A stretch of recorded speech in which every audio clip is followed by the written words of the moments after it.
In a recent interview with 60 Minutes, President Joe Biden said the United States would step in if there were an unprecedented Chinese attack on the island of Taiwan. But for more than 40 years, U.S. policy has been to recognize Taiwan as part of China, but remain silent on whether the U.S. military would defend the democratic government there. 12 News reporter Alexandra Leslie joins us now live in studio with new reaction to the president's comments. Alex? Well, Kim, following that interview, the White House said the U.S. policy has not changed.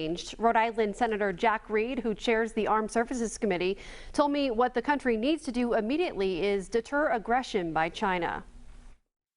Rhode Island Senator Jack Reed says there's a rough parallel between the relationship the U.S. has with Ukraine and the one it has with China and Taiwan. We were training Ukrainian soldiers since 2014.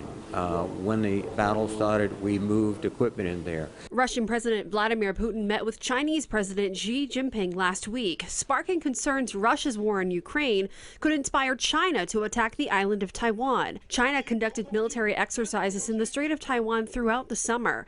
60 Minutes correspondent Scott Pelley asked President Joe Biden what China's president should know about the country's commitment to Taiwan. We agree with what we signed on to a long time ago, and that there's a one China policy, that Taiwan makes their own judgments about their independence. We are not moving, we're not encouraging their being independent. That's their decision.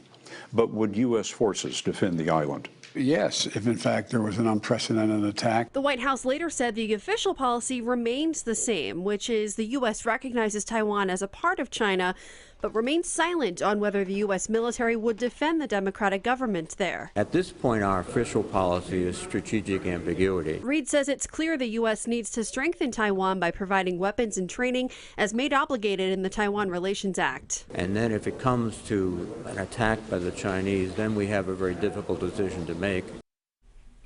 Earlier this month, the State Department announced a $1.1 billion sale of military equipment to Taiwan.